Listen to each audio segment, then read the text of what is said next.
jàppee yóbbu ñu prison na xam lenn rek day gën a renforcer suñu conviction ci li ñuy def parce que fii ñi fi toog amul ku fii prison di briser mënul nekk parce que bi ñuy dugg politique dañ ci dugg en même temps ñu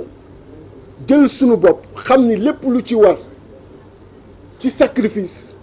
dañ koy def pour askanu Sénégal parce que ku nekk mënal nga sa bopp li nga xam ni doo woon dugg politique kon boo ci duggee rek da nga jóg pour jël sa bopp jox ko Sénégalais yi pour également endurer supporter sacrifice yi ci am yëpp donc lii mu def au contraire daf ñu gën a motiver dafa gën a renforcer suñuy conviction ci li nga xam ni moo war suñu diggante ak Sénégalais yi kon di rassurer Sénégalais yi que 6 mois avec sursis 2 ans avec sursis 7 ans avec sursis je ne serai jamais en sursis dans ce Sénégal-là. Il n'y a rien qui peut être au-dessus de ma tête pour freiner un seul pas ci samay conviction politique pour freiner une seule seconde ci sama engagement politique na def lu ko neex bu ko neexee suba 6 mois yooyu na ko exécuter et dignement laay dem supporter tëdd 6 mois yooyu muy 4 ans dignement laa koy dem supporter tëdd parce que ñooñu ko wër ñëpp muy les officiers généraux les officiers de l'armée de la gendarmerie fi ñu tibbee laa tibbee à l'ENOA fi ñu leen formé lan ma formé et je suis extrêmement fier d'eux et je les salue et je leur transmets toute ma reconnaissance parce que ñoom Macky xamul mais ñoom xam nañu foofu ñu tibbee laa tibbee fi ñu leen formé lan ma formé donc lu mu indi ñu naan ko ba mu jeex takk parce que Sénégal jaral nañu ko kon na def lu ko neex na préparer prison bu ko neex fu mu mën a nekk conditions yi fa nekk je trouverai les conditions de ma survie et c'est comme ça moo tax bi ñu yeggee section de recherche le commandant maa ngi koy saluer Aliou Ndiaye qui a été très professionnel jël benn néeg dugal ma fa taal clim bi MDL bi ñëwee dama ne ko fayal clim yi ubbil fenêtre yi bu ko defee ma jël ci chaleur yi jël ci yooyu préparer fi ma jëm parce que je savais qu'il allait me transférer moo tax sama yaram bi yëpp gis ngeen ay matt tatu yoo la parce que dama dem prisonniers yi mën leen bàyyi leen yooyu jël seen asaka ba mu doyal bu ko defee dootuñu ma matt dañu may biiw rek donc pendant 72 heures gars yi matt ba doyal après di biiw jeex na où est le problème amul benn problème bu fekkee dañoo bëgg jóg pour liggéeyal Sénégalais il faut ñu assumer loolu donc pour wane rek ni li mu def amul lu muy wàññi day gën a yokk suñu motivation yokk suñuy conviction parce que dañoo jóg pour liggéey Sénégal dañoo jóg pour defar Sénégal dañoo jóg pour faire retrouver le Sénégal sa dignité et loolu ma koy wax au procureur de la République bi nga xam ni bi muy dugg keroog il était entré avec ses airs pensant que pour une fois on est là devant lui ci palais de justice mu toog et qu'il est le roi et que xëy na li ñu waxoon dañ ciy dellu si et que xëy na dañuy trembler devant lui quand il se permet de prendre la parole après sama intervention di wax le juge comment quelqu'un comme Déthié peut être là malgré li ñu koy reprocher il s'est pas repenti Déthié refuse de se repentir ma koy xamal ni yàlla képp moo am méritu jot sama repenti ca la ma def kuy nit ak foo mën a nekk ak koo mën a doon doo jot sama repenti waxuma laa ca la ma deful donc il ne devait pas être étonné de cette posture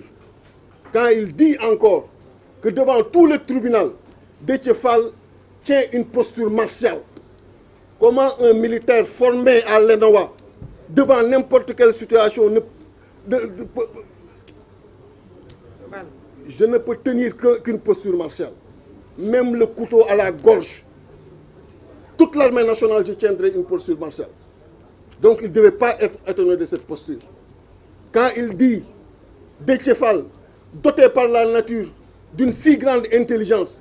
au lieu de m'utiliser que pour le bien du peuple, je vais utiliser pour attaquer les institutions. Mon intelligence, ce n'est pas son problème. Si je vais utiliser, xëy na moom dafa xamul mais je ne l'utilise que pour le bien des Sénégalais.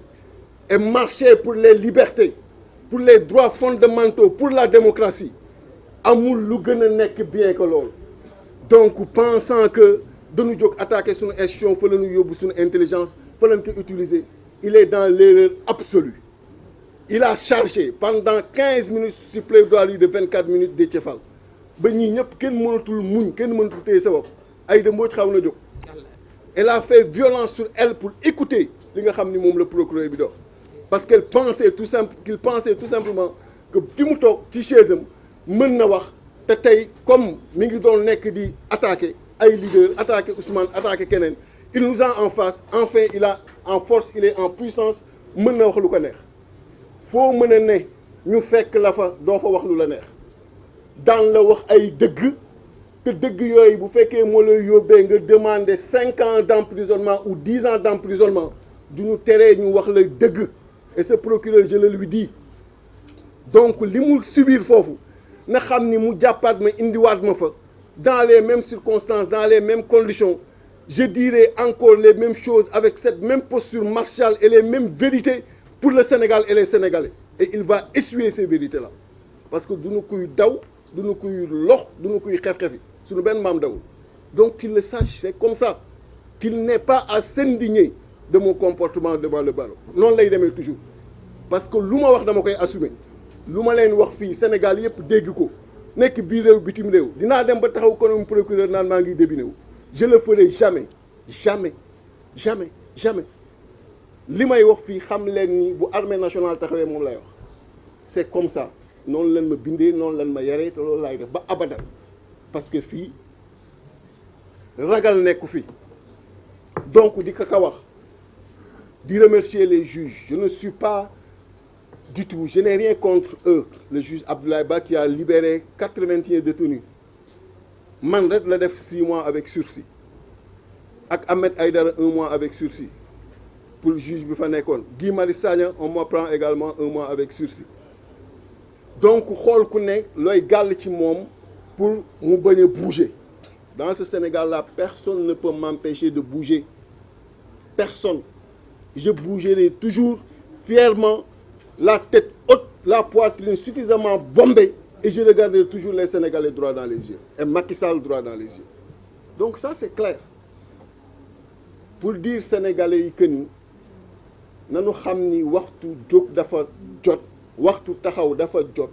waxtu faire ressortir chez chaque Sénégalais cette fierté qu'on lui connaît dafa jot waxtu faire face à Macky Sall dafa jot du buur du lenn c'est un président de la République et ce titre il le tire de la Constitution c'est parce qu'on est dans une république maintenant s'il veut transformer cette république en royaume il se trompe parce que si on était en royaume moom du sëtu buur man sëtu buur la